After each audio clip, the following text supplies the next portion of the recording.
Many years ago, in the lovely city of Port Harcourt, there lived a young man named Obi. Obi was very good-looking and was the kind of man that every woman dreamed of. Right after he graduated from university, he landed a great job at an oil company, earning millions of naira. This made him quite wealthy. Obi spent money like it was nothing, building 3 houses and investing wisely. A few years later, he decided it was time to settle down and start a family. He began searching for a wife and had specific qualities in mind. He wanted her to be homely, humble, kind, well-mannered, and, of course, beautiful. Soon enough, he met Ada, who had just graduated from university. Ada possessed all the qualities Obi was looking for. They dated for over a year, and one romantic evening during dinner, Obi asked Ada to marry him. She was thrilled and quickly accepted. Just 3 months later, they had a big, beautiful wedding. Obi spared no expense. After the wedding, they settled into their new life together. Obi was a caring husband, providing for Ada and making sure she had everything she needed. However, Obi held traditional views. He believed that women shouldn't work and that it was a man's responsibility to take care of the family. He also thought that having male children was very important, as he wanted a son to carry on his name. Ada was surprised to discover how traditional Obi was shortly after they married.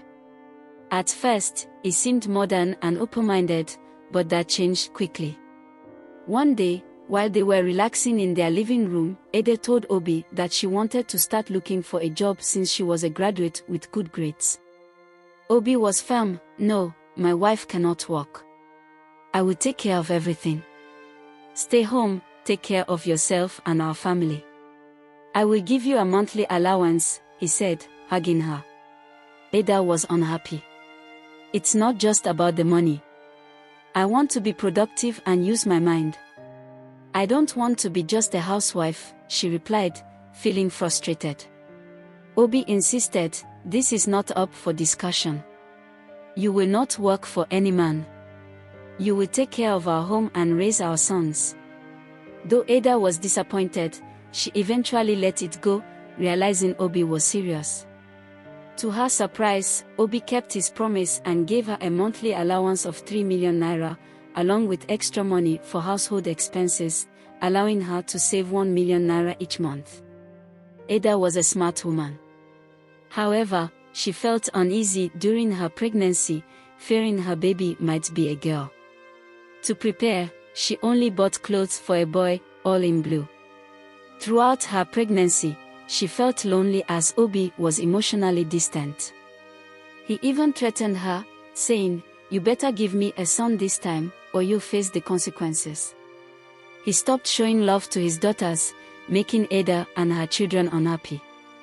Finally, the day came for her to give birth. After several hours in labor, the doctor came out with a big smile and said to Obi, "Congratulations, sir. Your wife just had a beautiful baby girl." Obi was furious. "Another girl? Is that what you're congratulating me for? How could you raise my hopes like this?" He stormed out of the hospital without even looking at Ada or the baby. When Ada heard what happened, she cried bitterly. After a few days at home, she found that Obi had packed some of his things and left. He didn't even show up for the naming ceremony. When Ada called him to ask for a name for their daughter, he replied angrily, "Name her whatever you want. I only have names for my sons." 5 months passed, and Obi was still gone. Their daughters, Ngozi, Ibra, and Ifinea, began to worry and asked Ada, "Mom, where is Dad? Is he angry with us? Why did he leave? Does he hate us?" Ada would comfort them, saying, "No, your father loves you. He's just away for work and will come back with gifts." But as 8 months passed, Obi still hadn't returned. Ada was very worried. She visited his workplace several times, but he refused to see her. She prayed for his return, and one day, he suddenly showed up at home. Ada was excited until she saw Sandra, a heavily pregnant woman, standing next to him. Obi didn't say a word to Ada, he just walked Sandra into their room. Ada felt frozen in shock, tears streaming down her face as she felt betrayed. The following days were hard for Ada and her children. Obi stopped providing for them entirely. Fortunately, Ada had been saving and investing her money for years, so she was financially okay, making about 2 million naira every month. But it wasn't the money that hurt her the most. It was Obi's harsh treatment. He scolded the children for the smallest things, making them afraid of him. Things got even worse for Obi. When his second wife, Sandra, had twin boys, he was over the moon. He bought her a new car to celebrate and couldn't stop shouting about how he was finally a real man with 2 sons. For a whole week, he threw a big party, drinking and celebrating with his friends. With her new status as the mother of his sons, Sandra started acting like she owned the house. She walked around proudly and even began to pick fights with Ada, knowing that Obi would always take her side. This was the first time since they got married that Obi had ever hit Ada. In just 3 months after Sandra gave birth, he had beaten Ada at least 5 times. Sandra even treated Ada's daughters like servants, making them run around doing useless chores. Obi doted on his sons, naming them Ikom and Chaik, while he still hadn't named his last daughter with Ada, so everyone called her baby. He spoiled Sandra with gifts, even opening a boutique for her and giving her a monthly allowance of 3 million naira, going against his belief that women shouldn't work. But he completely ignored Ada and his daughters, refusing to pay their school fees or give them any money for food.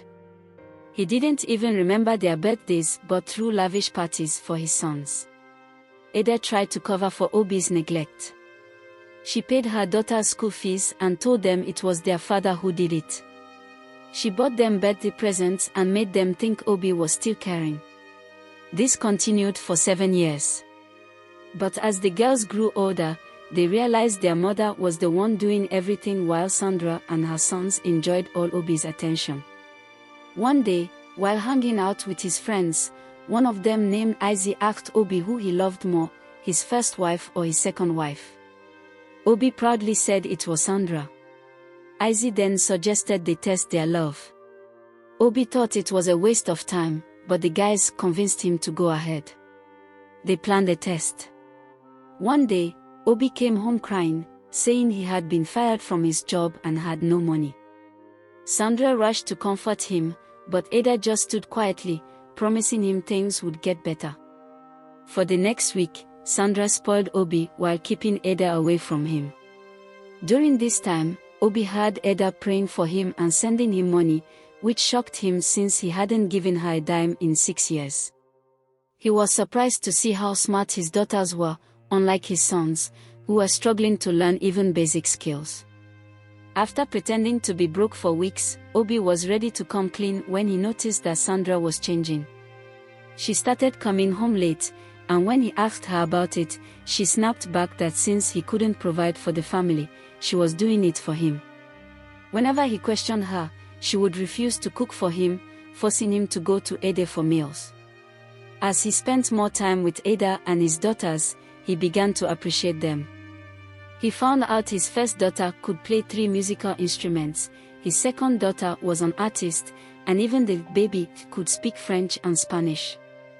Meanwhile, his sons were still lazy and spoiled. Obi confided in his friends, saying he was glad they made him test his wives.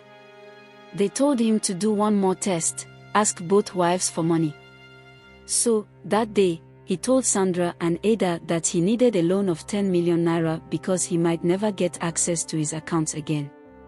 He was sad and ashamed. Sandra immediately said she couldn't help him, while Ada offered him 20 million naira without hesitation, despite their strained relationship. Obi was moved to tears by Ada's kindness and began to reflect on his past actions, realizing he had prioritized Sandra over his family. He learned that his daughters were intelligent and talented, while his sons were academically behind. After confronting Sandra about her past deceit and realizing the truth about the paternity of his sons, Obi decided to end their relationship. Obi returned to Ada, asking for forgiveness. After some struggle, she agreed, and they started anew in a different house. Obi opened up and told his wife that he did not really lose his job, but only took annual leave, and his friends had advised him to test his wife to know who truly loved him. He also apologized to his daughters for neglecting them. And he finally named his last daughter, Jerica, meaning the one that I have is greater. And they all became one big, happy, and loving family again. Obi spoiled Hada silly and told her that she could go to work if she wanted to. But Hada said she never wanted to work a day in her life again. She loved her life the way it was and loved her life as an investor. And so Obi, seeing how she came through for him when he pretended to be broke, started giving her huge sums of money, sometimes 10 million, other times 15 million naira every 3 months to invest as she deemed fit. Hada, Obi, and their daughters were once again a happy and loving family. Obi learned that children were blessings from God, regardless of whether they were male or female. Hi besties, it's Naomi here again. Thank you so much for watching my story to the end. So I'd like to hear your thoughts on this one. So what do you think? Who do you think is responsible for having a male or a female child? Is it the man or the woman? And secondly, is there something that a woman can do to conceive male children? I'd like to hear your thoughts in the comment section. Are there herbs? Are there drinks? Is there something a woman can do? Is there a concoction that she can actually make one to have children, male children? So I'd like to hear your thoughts in the comment section. Please share them with me and please support your homegirl Naomi by subscribing to my channel, liking my videos and sharing with your loved ones. So until I come your way again with more interesting stories. Bye.